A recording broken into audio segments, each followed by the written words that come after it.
રાજ્યભરમાં ગાત્રો થીજવતી ઠંડીનો અહેસાસ યથાવત છે। સૌરાષ્ટ્ર અને કચ્છમાં કોલ્ડવેવની અસર જોવા મળી રહી છે, ત્યારે નલિયા 7.8 ડિગ્રી સાથે સૌથી ઠંડુ શહેર।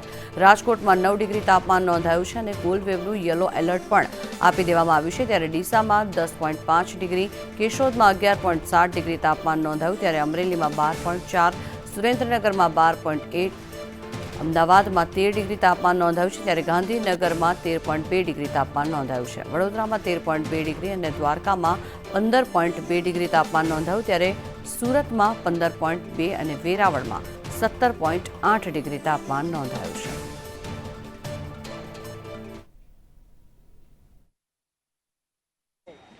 રાજ્યમાં ઠંડીનો ચમકારો હાલ વધી રહ્યો છે। અમદાવાદમાં તાપમાનનો પારો 13 ડિગ્રી સુધી પહોંચી ગયો છે, ત્યારે લોકો છે કે જે ઠંડીથી રાહત મળી રહે તે માટે વહેલી સવારથી જે ખાસ કરીને ફ્રેશ જ્યુસ છે તે પીતા જોવા મળી રહ્યા છે, જે સૂપ છે ગરમ ગરમ તે પીતા જોવા મળી રહ્યા છે, જેથી કરીને જે ઠંડીથી ક્યાંક ને ક્યાંક રાહત અનુભવાય। જોઈ શકાય છે કે અલગ અલગ જે સૂપ છે તે લોકો હાલ પી રહ્યા છે। લોકો સાથે પણ વાતચીત કરીશું। ત્યારે ઠંડીનો ચમકારો વધ્યો છે, કેવા પ્રકારના સૂપ વધારે લોકો પીવા આવે છે?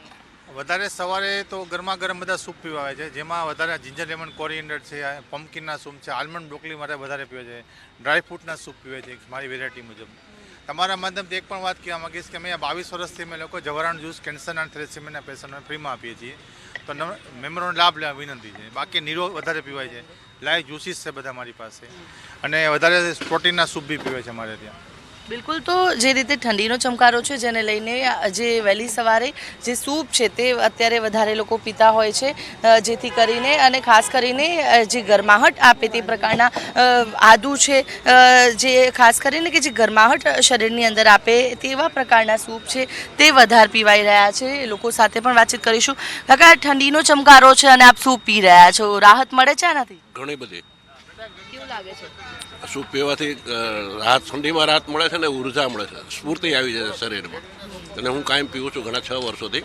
એના પહેલાં હું કાવો પીતો હતો અહીંયા, કોરોના પહેલાં। મારા ઘરમાં બધાને કોરોના આવ્યો પણ મને ના આવ્યો, કાવાને કારણે।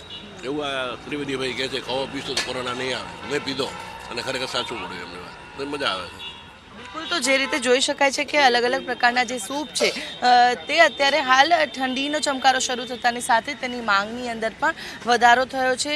વધારે અલગ અલગ પ્રકારના જે સૂપ છે તે લોકો પી રહ્યા છે, અને આ સૂપ પીને જે ઠંડીથી ક્યાંક ને ક્યાંક રક્ષણ મેળવતા લોકો છે કે જે અહીંયા જોવા મળી રહ્યા છે। એટલે કે જોઈ શકાય છે કે કઈ રીતે લોકો અલગ અલગ રીતે ઠંડીનો જે આ ચમકારો છે તેની વચ્ચે ખાસ કરીને રાહત છે તે મળી રહે તે માટે અલગ અલગ નુસ્ખાઓ અપનાવે છે, જેમાં ગરમા ગરમ સૂપ પીને ઠંડીથી લોકો રાહત મેળવતા જોવા મળી રહ્યા છે। કેમેરા પર્સન મનીષ વાણિયા સાથે આયુષી યાજ્ઞિક, સંદેશ ન્યૂઝ, અમદાવાદ।